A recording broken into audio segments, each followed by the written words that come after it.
Introduction to jQuery. A little bit of history. jQuery was originally created by John Resig in 2006, and it became the most popular JavaScript library. And it's still a popular JavaScript library. In a recent survey, it was found that over 80% of websites are still using jQuery. It's less popular today than it was back in the early 2010s, where it was at its height, but it's still an important tool to learn and good to know. There are some specific advantages that came with jQuery when it was invented, and some of these advantages exist today, but they're somewhat diminished. But let's talk about them. First of all, it smoothed out the differences between browsers. Back in 2006, when jQuery was invented, JavaScript was not implemented evenly across browsers, and jQuery was really great at kind of smoothing out those differences from one browser to another. It also simplified common tasks such as traversing the DOM. It provided a lot of ways of getting at elements on the pages that we didn't have with plain JavaScript back in the late 2000s or early 2010s. It also provided an easier to work with event model for capturing clicks and scrolls and other kinds of events that users might use in the process of working with the page, events that users might trigger. So it provided this event model that was easier to access and easier to use, so it was easier to create interactive scripts that could hook into that event model in jQuery. And jQuery also provides an effects library that's very easy to use and really exciting.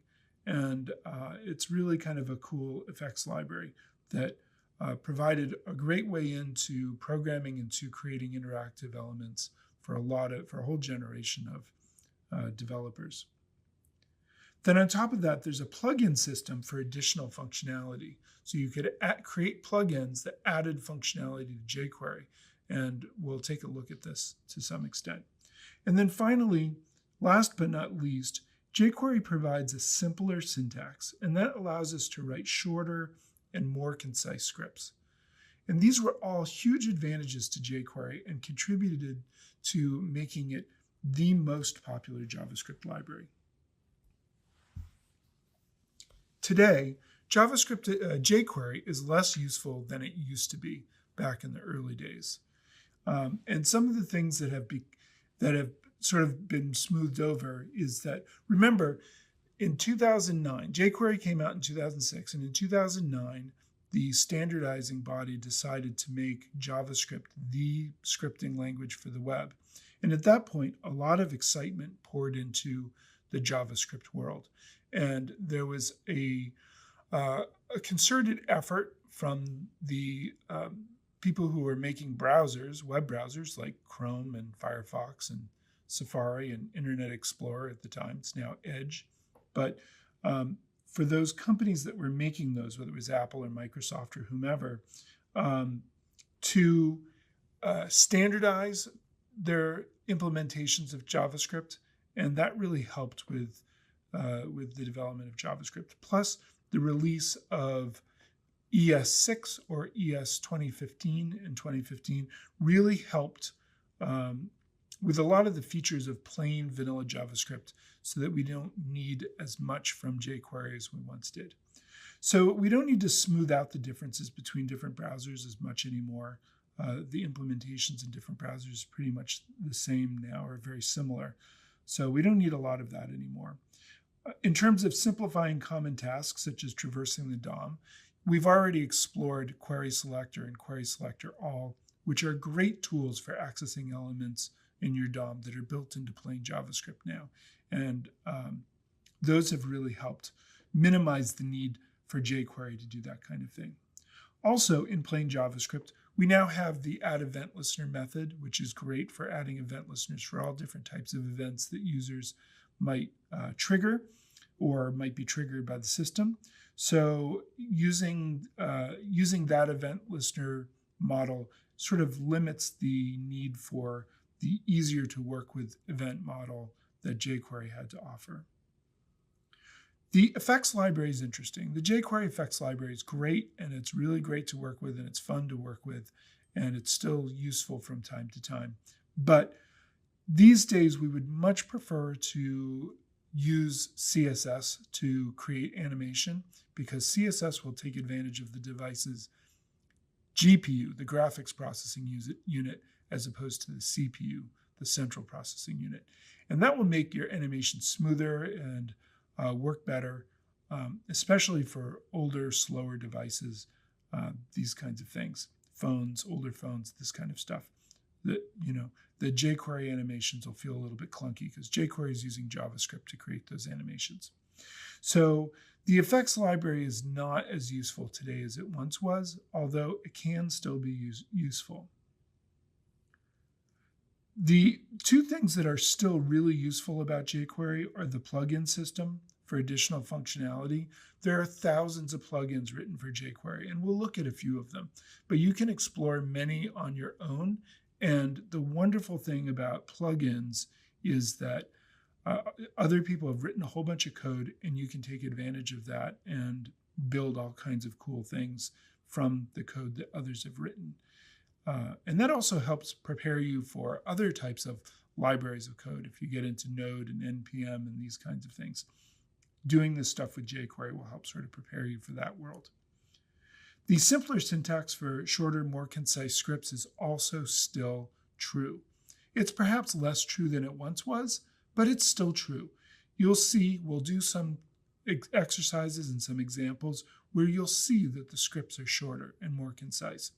And if you're just learning programming for the first time, that can be a way into programming. It was a way into programming for a lot of people who got into JavaScript and jQuery back in the day. It certainly was for me personally, where I wanted to do something that was fun and interactive, and I could write fewer lines of code with jQuery than with JavaScript. So that was a real bonus for me as I was learning JavaScript back in the day. There are a lot of modern considerations to take into account when deciding whether or not to use jQuery. Adding jQuery to your project adds some weight to the files, and they'll take longer to load. And if you're just doing one simple, small thing, it's probably just not worth it to load jQuery to do that. However, if you want to get a simple interaction working quickly and easily, or if you want to make use of a jQuery plugin, using jQuery could save you a lot of time and really be worthwhile. So you have to really consider it on a project-by-project basis.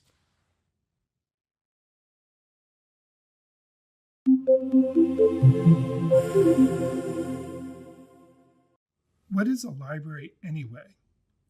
In programming, a library is just a file with a bunch of functions in it, or it could be multiple files that you link up to your project. In this case, you'd link them into your HTML file. And then you can just use those functions. If you're not familiar with a lot of programming and you haven't done a lot of this kind of thing, it may seem like an unusual or a new concept for you. But just think of it as something as simple as that. It's just a file with functions in it that you can access and use in your project. And then once you've linked it to your project, it's just a matter of finding out what those functions are and how to use them. And that's really how jQuery works. It's a file that you can add to your project. And when you do, you have access to all the jQuery functions and all the functions that come along with jQuery.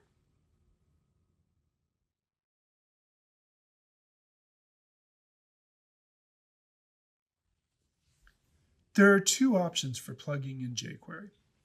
The first is you can download the file, the actual jQuery library file, and put it in your folder with your other JavaScript files or other files for your project, and then link to that file locally in your project folder. And then when you load your web page, it will load that file along with all your other files. Or you can hot link to the library on a CDN or a content delivery network. So what that means is instead of putting the file in your project folder, you're actually linking to the file already out on the internet. And a CDN or content delivery network means that when you do that, you'll actually be getting the file from the closest server to you.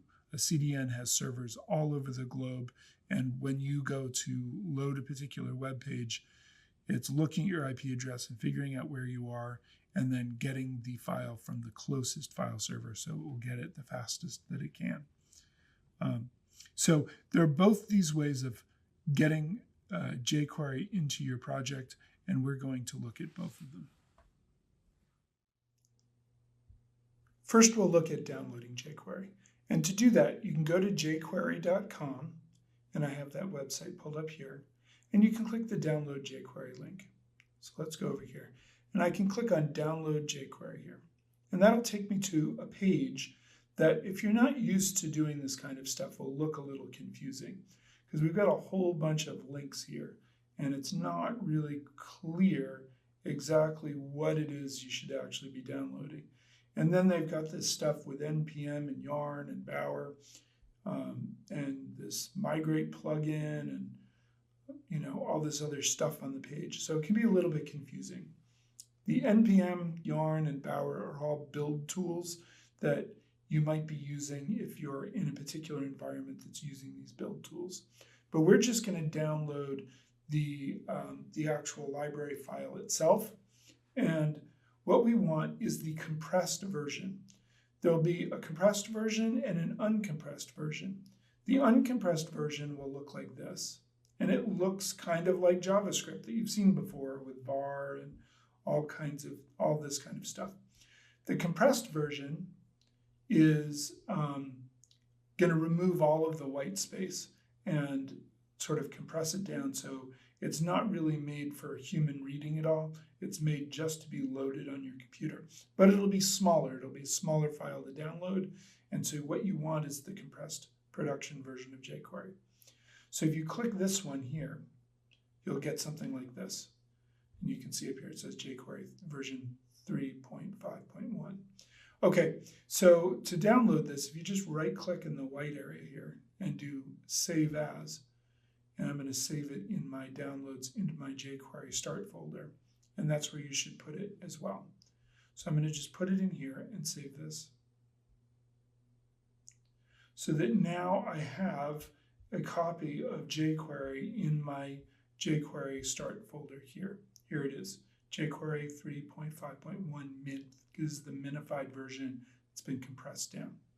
And generally you want to get the minified version so that it's, and you can see here, it's taking up 89K on my drive. Just for fun, let's see how big the other one is. If we were to download the uncompressed version, if I right click and choose Save As and download this one,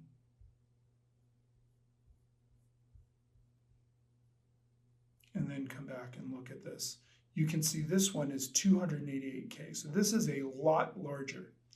This version here is the size of maybe a medium-sized image on your web page. It's not that big. This is significantly larger. It's going to take longer. If you use this version in your project, it's going to take longer for you to download this. So you might be asking, well, why do they provide this? Well, if you wanted to go in, if you were an engineer and you wanted to go in and mess with jQuery, create your own fork of it, you could actually do that here. But we don't really want to do that, so I'm just going to delete this version. We don't need that at all. We just need the minified version, weighing in at 89 kilobytes. Okay, great. So now we've got jQuery. Let's get it plugged into our HTML file. We'll plug it into our HTML file here.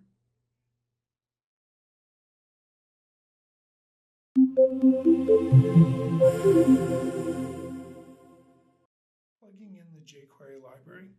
So now we've downloaded jQuery, all we need to do is add it to our file. And I have those files open in my Visual Studio Code here. So this is the same files. This is the file I just downloaded here. So there's jQuery. And I want to go ahead and add jQuery to my file here. So I can come down here and I can add a script tag, script. And what I'm going to put in here is source, src, equals, quote, and then I can actually just pick this file from the list here. And there we go. So now jQuery is plugged in. And if I test this file over here, if I come over here and open a new tab and do open and go into my jQuery start folder and open this index file, it'll pop up and it'll say jQuery is loaded.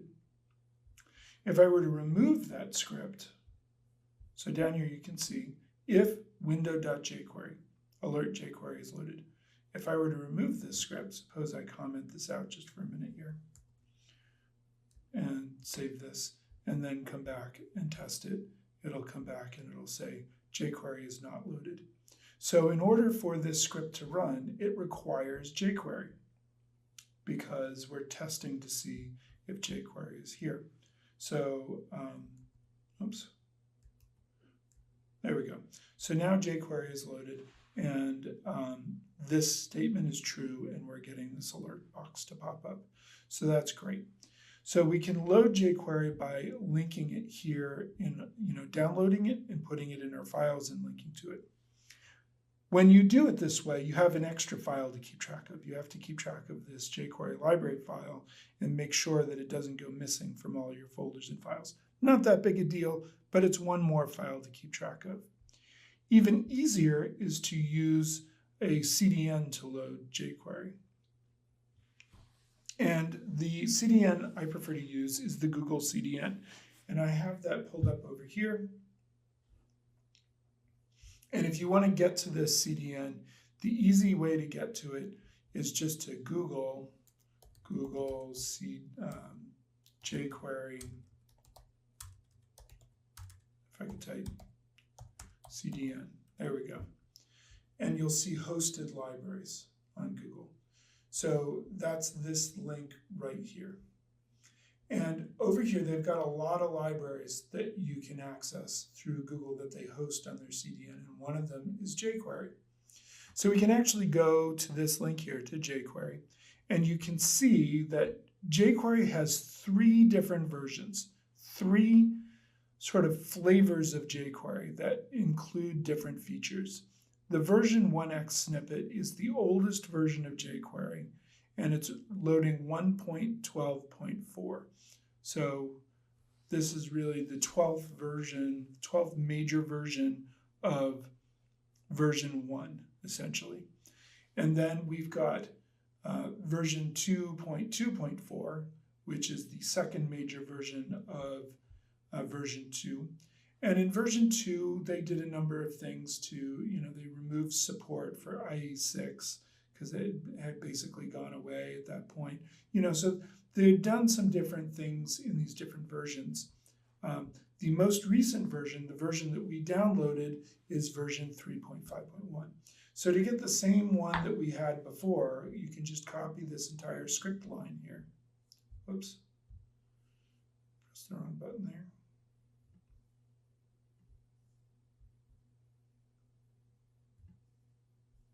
There we go. Just copy that line and go back to our file here and paste that line in instead. And you'll see if we save this and come back and do testing jQuery, jQuery is loaded. So instead of loading from the file that I have locally here, I could now delete this file and it will work just fine. Delete. Now that file's gone. But this will work just fine because it's actually loading jQuery from the internet. Of course, if the internet's down, it's not going to load it. But if the internet's down, you're going to get to your web page anyway. So it's a little bit easier to use the CDN to load jQuery because it's just one less file to have to download and keep track of. So usually we will be using this method to load jQuery. And there are times when you might want the older versions. Generally, we'll use the newest version, but you might want the older versions if you're using a function or a method in jQuery that has been deprecated, or if you're using a plugin that was built using an older version and it needs some functionality from the older version in order to work. But generally, we're going to use the newest version of jQuery, version 3.5.1. at the time of this recording.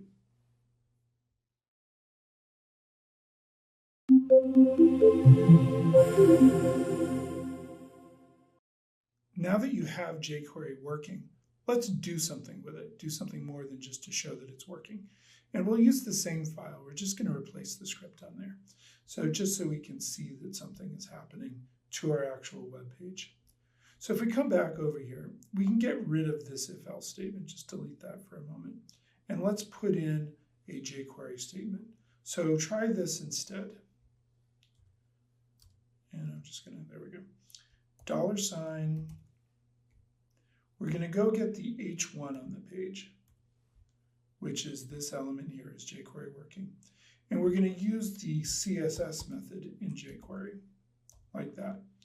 And what we're gonna do is we're gonna set the color of the H1 to red. So if we just do that, just do this one line and then save it. And then if you come over and run this testing jQuery again, you'll see that it turns the H1 red here. If I inspect this element here, you can see that what jQuery has done here is it set the style color red on the H1. Now, before we did the same thing with query selector or query selector all. We've done this kind of thing before in previous lessons, but now we're using jQuery to do it. And in jQuery, you can see we have just a really simple syntax here that uses CSS style selectors to access elements on the page. And we've got methods that we have access to because the jQuery library is plugged in that we can just use. Now, if you're wondering about the $sign here, the $sign is just a shortcut for the word jQuery. So I could put the word jQuery there, and over here, this will run just exactly the same way. It'll work fine with using the word jQuery instead of the $sign. But generally, we use the $sign as a shortcut just because it keeps our script shorter, it's less typing, and why type all of those extra characters if you can just type one? So we can put the single $sign in there for that reason. This CSS method here is just one of a great many that jQuery has to offer that will help us affect our web pages. And you can come back here, you could click on, you could go and look at the jQuery API documentation here, and I'll put this link in for the lesson so you can access it easily. But you can see that there's just tons and tons and tons of different methods that you have access to as we go through and look at all of these. So here's the CSS one that we were just looking at, but there's tons of them in here. And jQuery gives you access to all of these different methods. So it's like having a kit that you can use to build things for your web pages just by plugging them in and plugging in jQuery and then using these methods in accordance to the way they're described in the documentation. So let's try something else here. If we come back here and try, let's try adding a few paragraphs. So let's just add a few paragraphs. And one of the nice things about jQuery is it allows you to work with collections of things. So if I come in here and just add a couple paragraphs to the page.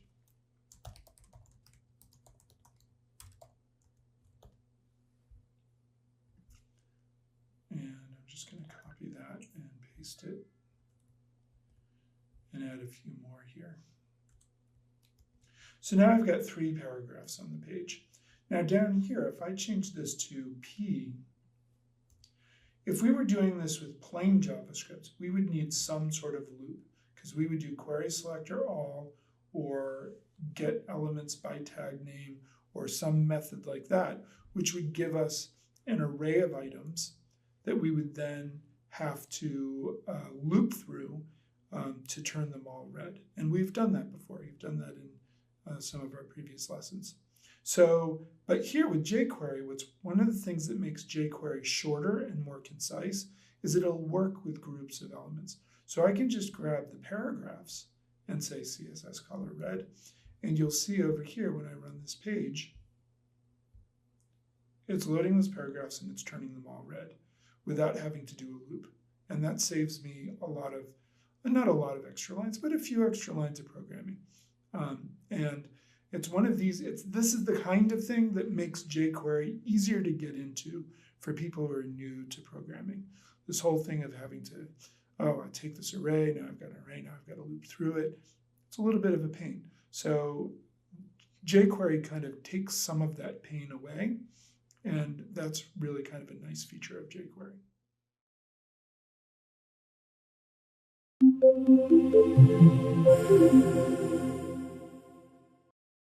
jQuery, selecting elements. Download and open the page.html file in your code editor that goes along with this particular lesson. And there you'll see some markup. And we can use the jQuery language to select different elements in the page. If we go look at this page really quickly here, you'll see that it just has some content. It has some different markup of the header in H1 and H2, some unordered lists. It's got some IDs and some classes and some links and some other content that we can access. And one of the beautiful things about jQuery is that you can access any element on the page with jQuery, usually in many different ways. It's the very powerful part of jQuery. And you can think of it as the query part of jQuery. You're querying your page. You're finding elements on the page so you can do things to them or with them or for them. And that's a very powerful thing. So we will be using jQuery to go in and access elements in this page, and we'll practice that to sort of see what some of these different methods are and some of the different things we have available to us, see what they are in jQuery. And that's really kind of fun and a very powerful thing to be able to do with jQuery. So for example, if we were to try to do this, we could go back to our file. We're going to have to add the library again. So we need the script here. And if we come back over to our file, you'll notice at the bottom we don't have any script tags. So down here after this closing div, we need to add the jQuery library so we can use jQuery. And then we need to use, a script tag, which we can open and close. And now if we wanted to do something like, for example, put a border around this main element here, we can very easily just use our jQuery object and type it this way. It'll get, there is still some syntax that you have to get used to with jQuery. So I recommend typing it this way so that you can kind of get used to it. But if you do pound main and then CSS, the CSS method that we've already talked about, and we're just going to do a border here. Border 2px color 2px solid red, like that. I think will work. Is that what I had over here? I think it is.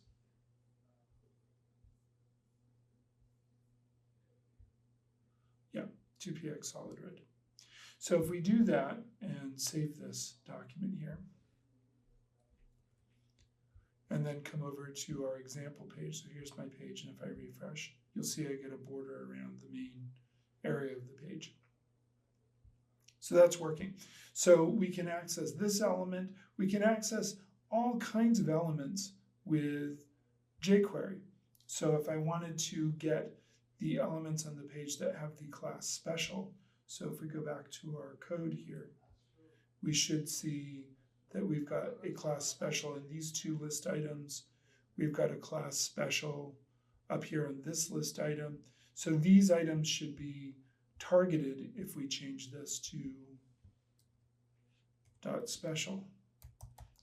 And one of the things that's nice about jQuery is that if you just know CSS, then you know how to get these selectors. It's just using the same selectors you'd use in CSS. So I can come over here and try that again, and you can see those elements are getting the border around them. You can also use compound selectors. So if I wanted to get specifically the H2 inside of main, we can do that as well. So we can do pound main H2. Now this may not seem so special now because we have query selector in plain JavaScript, which allows us to use compound selectors like this using the CSS syntax. But back in the day when jQuery was invented, you couldn't do that stuff in JavaScript. And so it was a lot more complicated to be able to get to elements in the page with plain JavaScript. Now it's not so hard, but still this is pretty neat to see that you can get to these elements really easily inside of our page. And you notice I don't have to do any kind of looping. So even if I was using plain JavaScript, even now with query selector all, I would have to have some sort of loop or for each method or something like that to go through and turn each one of these red. Whereas in jQuery, I can very simply just grab the group and apply the CSS to it, and it applies it. So this thing returns a jQuery object with these elements inside it, and then we can apply that CSS to it. So that's pretty nifty. There are more that you can try. So for example, you can try multiple selectors, like I could say I want the H2 and the paragraphs. I recommend trying these out. I'm not going to make you watch me type them all. I could get the even list items, or the first paragraph, or the list item that has an unordered list inside of it, or a list item that contains the word 3. So there's like all of these different ways of getting content on your page. Now, some things to pay attention to is that jQuery does change over time, and some of these that I have on this slide, some of these that I have on this slide are actually deprecated now. So for example, even in first, we're not actually supposed to use anymore. If you come over to the documentation, you'll see that as of jQuery 3.4, the even pseudo class is deprecated. What they want you to use instead is .even. So let's take a look at how you would do that. So over here, if I did, instead of saying li colon even, I would do li, and then I would do .even .css like that. And this is called chaining in jQuery, where you chain one thing to another. And so I can actually do that. And let's come over and see what that gives us. So that should give us the even. And notice it's starting counting with 0. So this is number 0. Then within the sublist, we've got this would be the even ones here. And then we've got an even one there. And then even ones down here. 0, 1, 2, like that. So it's getting the even elements. The other one that is not supported anymore is first. So you would, instead of using first, colon first, you would use first like this. And that'll get the first list item in a given list. Let's see what that gives us. So that gives us this first one here. Okay, so there we go. That's how some of these different selectors work, and I recommend trying some of them out. There are so many ways of getting elements on the page with jQuery, and you're not going to remember them all. The best thing to do is when you have a page and you have some elements you need to get to, be creative, use the documentation for jQuery to help you find the best way of getting to that element on the page.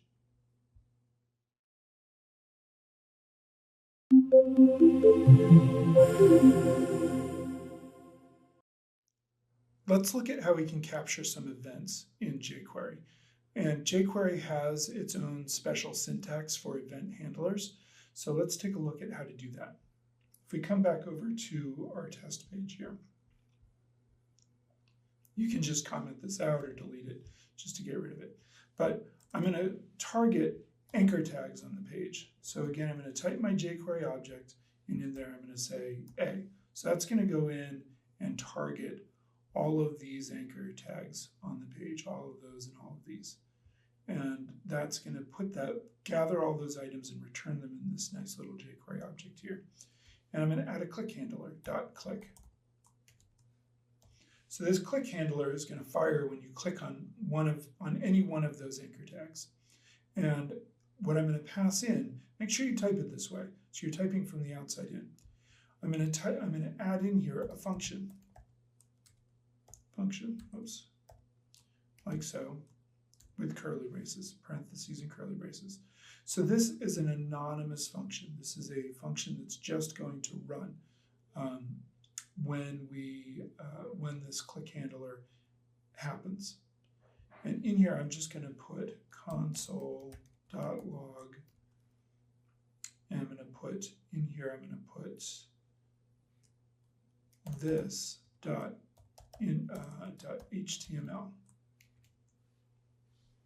And that should put in the console the HTML of the link that I clicked, because it's going to put this in all of the links. I can only click one link at a time. So let's see what this does. If I come back to my example page here and refresh it, and then turn on my inspector here and turn on the console.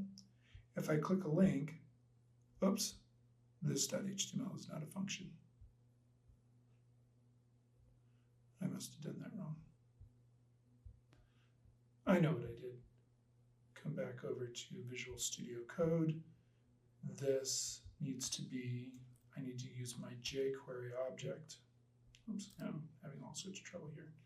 $, parentheses, this. All right, so I'm using jQuery to get this, and then I'm using a jQuery method called HTML here that's going to return the HTML. Let's see if that works. Test that again.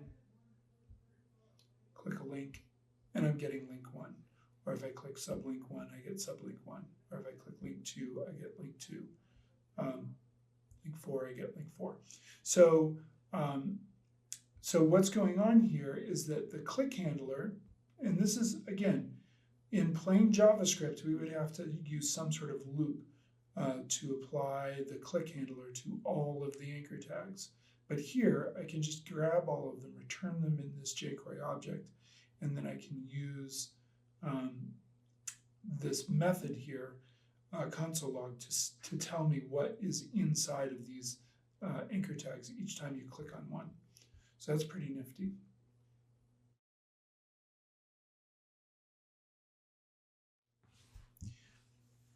The next thing to keep in mind is that jQuery really is just plain JavaScript. It isn't a separate thing from JavaScript. It isn't a separate language. It is just JavaScript. And you can mix in regular JavaScript with jQuery. And that's why I made the mistake I made a few minutes ago, is I was trying to do a combination of the both. But I can just do this.innerHTML. And that should work exactly the same way, except that this is using plain JavaScript here instead of jQuery to do the same thing. So if I come back and test this, link 1 gets me link 1, sublink 2, sublink 3, and etc. In summary, you've learned a lot of new stuff. You can plug in the jQuery library either by downloading the library and putting it in with your files, or you can use the CDN. You can use jQuery to capture events and to affect elements in the DOM. There's a lot more to learn, but this is a really good introduction to what jQuery does. It's just more JavaScript, but it makes doing some things a little bit easier. And it's still important to learn actual native, regular, plain, vanilla JavaScript, especially as the need for jQuery in new projects is reduced. But if you get a job and you're working on a project, it's very likely that you'll be working with legacy code and you'll encounter jQuery. Or if you're looking around on the internet, you're very likely to come up with solutions that are jQuery specific. So because it's been such a popular library, it's going to be around for a long, long time. And it's still important to learn how to work with it. And learning how to work with jQuery will help you learn how to work with JavaScript. So it's a two-way street. And I hope you have fun as we go forward with this course and learn a lot about jQuery and how to use it with different projects.